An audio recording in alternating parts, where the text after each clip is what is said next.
Welcome, I'm Rose Martin, and we are right around the corner at the homestead of the beautiful Grayson Highlands State Park. I'm here with Malcolm Smith, and we're in this beautiful location because Malcolm has written a fascinating book about Appalachian Fiddler Albert Hash, The Last Leaf on the Tree. It's a book that entertains and educates about Appalachian music and Appalachian values. And what a great day to do this. Malcolm, welcome to Right Around the Corner. Oh, thanks for having me, Rose. This is exciting out here in what they call the high atmosphere. And what does that mean? Well, just up in the mountains on a beautiful day, you know, and Bill Monroe, the great bluegrass musician, said this is the place you get that high, lonesome sound, you know, in the music. And it's certainly feeling that way today. And it kind of takes you back, doesn't it, to the time that Albert was working and creating music, and as a 9-year-old little kid, created that first fiddle. What were you doing at 9? Oh, well, not that. That's No. for sure. I was doing a little bit of farming because I'm a Western Kansas boy, but... Well, let's start there. Tell us a little bit about your background. Yeah, well, I grew up way out in Western Kansas. My dad was a family farmer, and... you know, I went to, early on, I went to a one-room school before consolidation happened, and then went to the big high school. And from there, I entered college at Kansas University and saw the big city ways in the big city of Lawrence, Kansas. And about that time in my life, I was exposed through, there's a great big music festival in Kansas called the Winfield National Flat Picking Championships, and during college I went to Winfield, made a pilgrimage down there for a week to listen to some of the best musicians in the world. Had you ever had an experience with flat picking or the music or any of the people before that? I had not really. I had heard in my family, my grandfather was a Kentucky fiddler, but I didn't get to know him that well before he died. He died when I was very young, and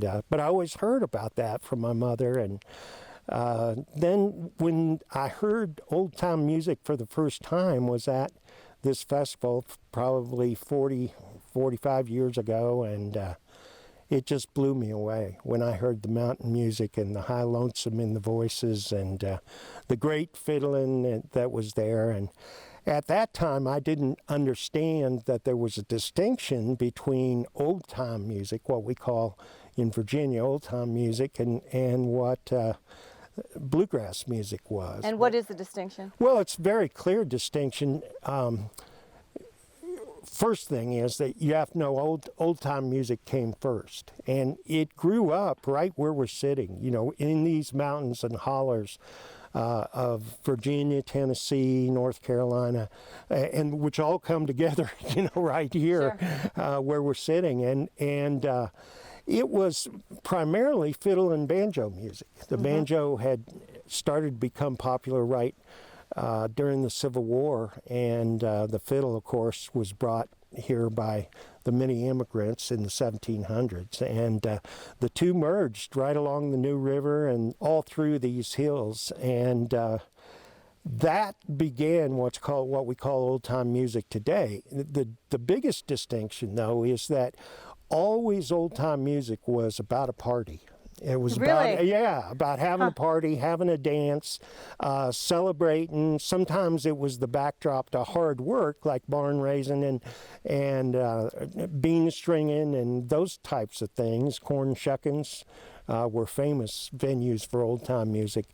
Or just a Friday night at the rugby fire department, you know, to celebrate a week's work. And that is community. It's all about community. So when we get together as old-time musicians, we play together to support the dancers, and this is just so important, to keep a historical tradition alive. So we study where these songs come from and who first played them and what they were thinking about when, you know, you hear a fiddle tune like, you know, the Old Gray Mule or whatever it is, and there's a story behind that, and as you play that music, you try and think about that story and remember it and pass it on.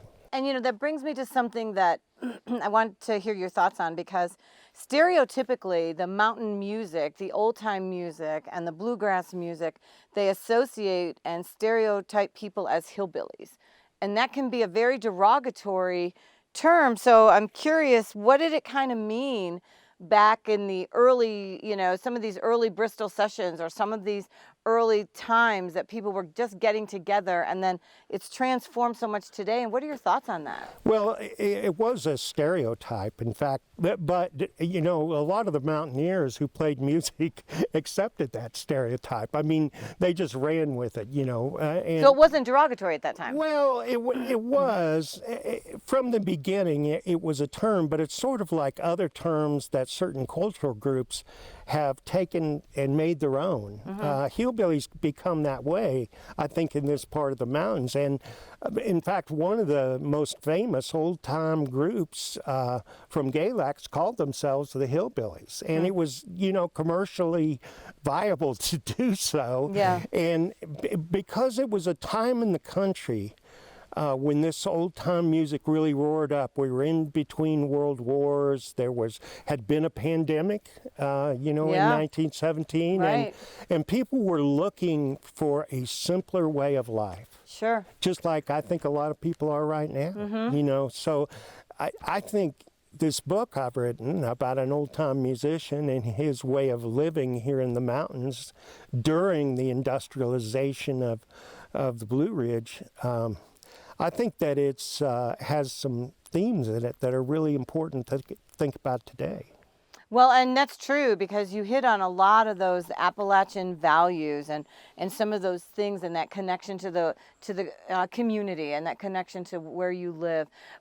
When we think about the book, I read that you did over 100 interviews to get this ready. Yeah? I did, with the help of a good friend of mine and my minister, Edwin Lacey.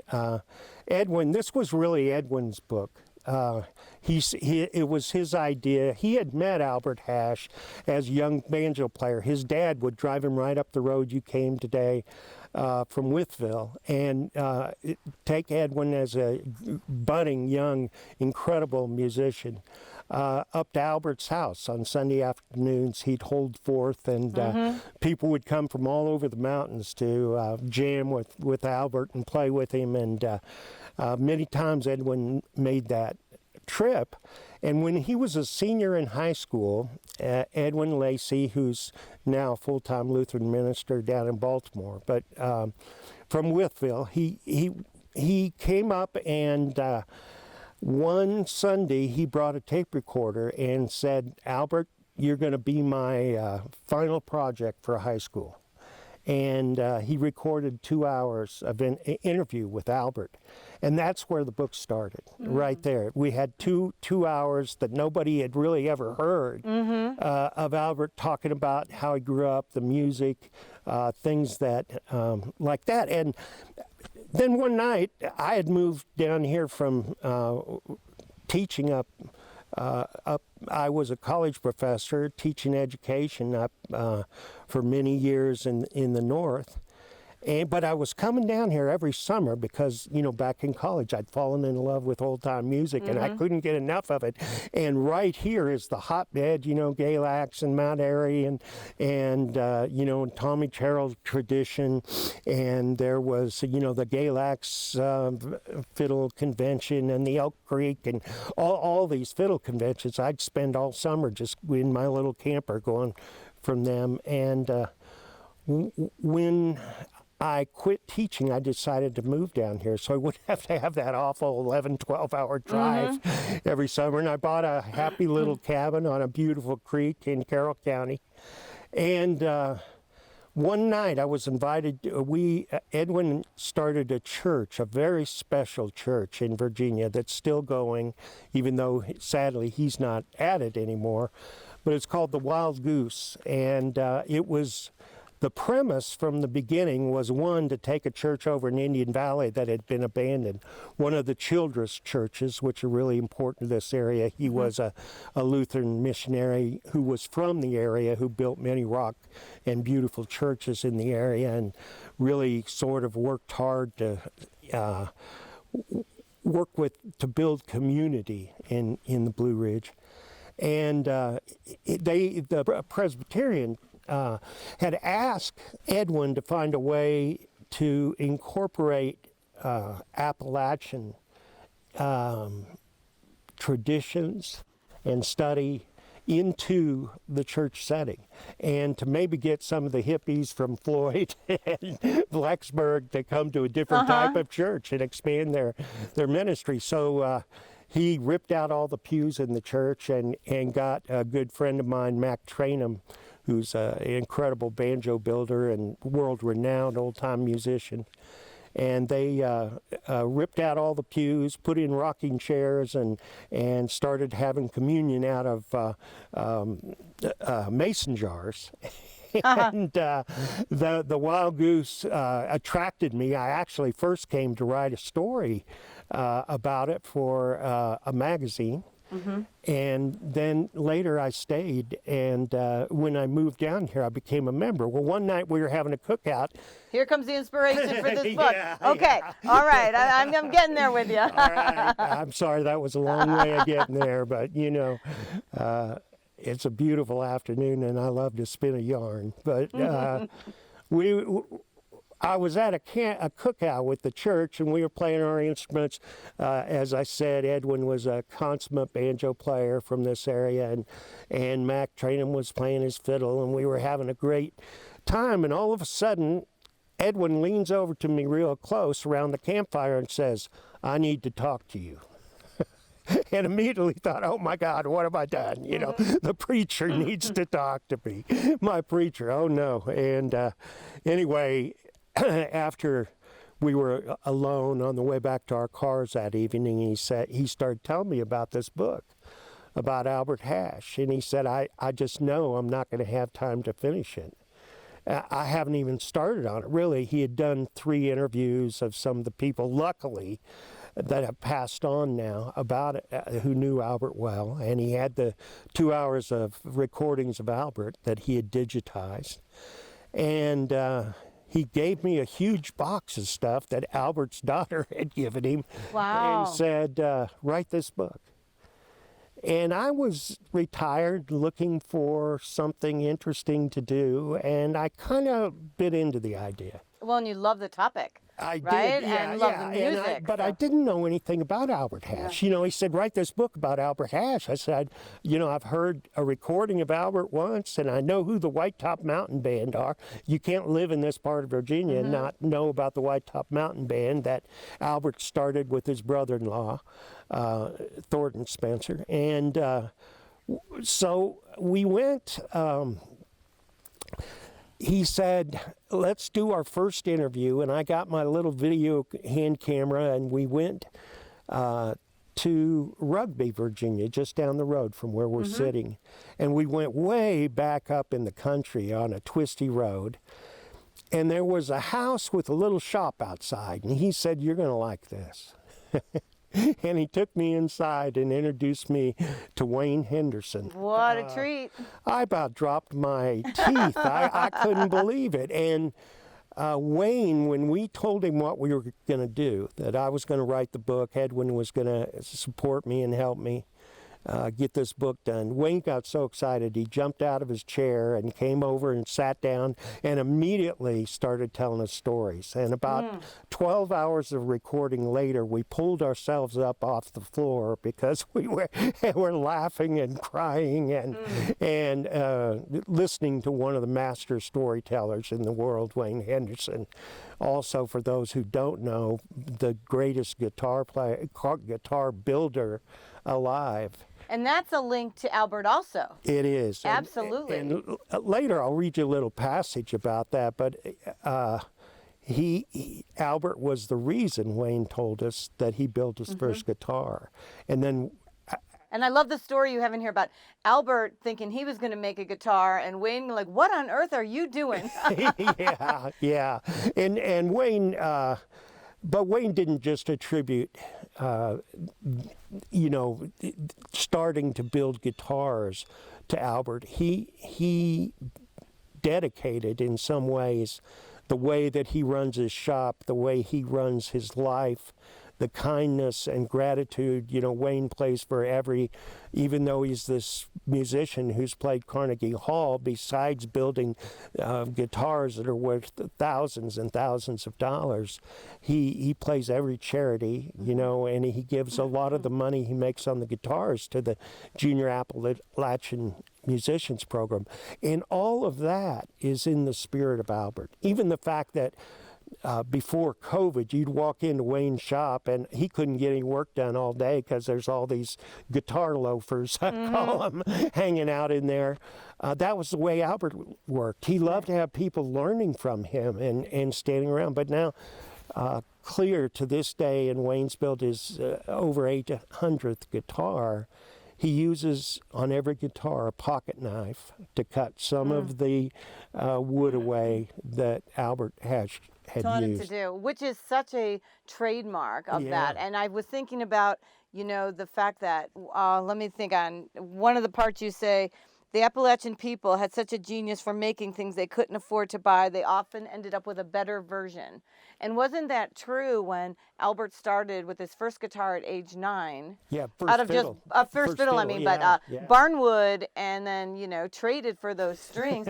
But think about it, you know, that's true. The things that weren't able to be afforded, they figured out a way to make them. And I wonder if you believe that value system almost still holds true now. That I it's think not it a does. Disposable, you know, we part of have society. more, in this part of Virginia, in Southwest Virginia, and through the mountains here, we have more luthiers, you know, instrument builders, than almost anywhere else in the world. And Albert Hash, in many ways, is directly responsible for that, because he showed so many people that you could do it. But this is more important, and Wayne puts it this way in the introduction that he wrote to the book. And I think Wayne really opened my eyes when he told me when he went to Albert's house for the first time, when Albert pulled out this beautiful fiddle that he'd made from Appalachian spruce that came from just a couple miles from here up on White Top Mountain, when he pulled out this beautiful fiddle and it had a beautiful head carving of a parrot, and he turned it over and then he had inlaid a full peacock, you know, with all the feathers aglow. And when he pulled out this beautiful thing, Wayne understood as a teenager for the first time in his life that something that was utilitarian, useful, you know, something that could get this beautiful sound out of it, could also be, and he said this, it was the first work of art he had really seen. So that you could build something that you could spend hours playing, but it also could be this incredible thing of beauty. And you know, in his mind, that just clicked. Yeah, and when I think about Albert and transitioning to your book, he starts out as this frail kid with the brothers, but yet he's taking care of mom. But he's a kind and a gentle soul, but a brilliant, absolutely brilliant genius from early on. And he showed that so many times through his life, didn't he? And that was the way, as I got captured by this story that really wrote itself through the telling of all these people that I met, 100 hours of interviews. The first thing I could tell, after we had them sign the release form so we could use the material, the first thing they would tell me is, oh, Albert was the nicest man I'd ever met, and Albert was a bona fide genius. And they would tell us those two things. And we got so funny, it was just a private joke between Edwin and I, because when we walked in, we knew that was going to be the first thing. And it's so funny because in your book, you talk about how when he left for a while and went to work in the machine shop, that he would create the machines in his head first, and then engineers would have to follow him around to make plans. That's the kind of mind he had. Wow. Yeah, he worked for an electric company, and they assigned one of the people we interviewed, Jerry Smith, who lives over in the North Carolina side of the mountain we're on. Jerry's job was just to follow Albert around and write down everything that he designed, because he could design it in his head. And it wasn't just machines, though. It was grandfather clocks. And no matter what it was, when you think about Albert, And the fact that that generous spirit had his shop open, that he would teach anybody anything. He was even giving away fiddles if people couldn't afford them. And then, like, he ends up at the Smithsonian and the World's Fair. I'm thinking, this humble kid, Yeah. here, what made it so special? Oh, he grew up in abject poverty, but I think it embodies what people who stayed during the industrial times in the mountains like Albert. Albert left only during World War II to do an alternative service to work, and he learned a machine in a bomb factory. And that was the only formal training he'd had besides what he'd gotten at Mount Rogers High School. And I think, like so many people, he took that little bit of knowledge that they gave him and he just expanded on it. My goodness, he built anybody who walked into Albert's house would remark about the grandfather clock he had built from scratch with all wood moving parts in it. I mean, can you imagine how he had to figure the gear ratios and how all of that went together? That's the kind of mind he had. And, he was so humble about it, too. He'd say, oh, yeah, I made that fiddle. It was real easy how I did it. He said, I just took a piece of wood and cut away anything that wasn't a fiddle. Right, isn't that something? Yeah, everything that wasn't part of that. But let's pivot to the music, because the way that he would work that bow and create those notes really made it a very distinctive sound. How so? He had a technique that Paul Brown, who's a great musicologist, and other people have called circular bowing. And that's what he would teach to people. And it's a very powerful stroke that starts on an upstroke rather than a downstroke. And then you get a circle going. And it's just a way to get your right arm really powerfully rubbing against those strings that emanate sound. And he learned that early on. He was listening to some very powerful fiddlers, the Jid Tanner and the Skillet Lickers, and a whole host of people on a phonograph that his dad had given him. He also listened to the mountain fiddlers.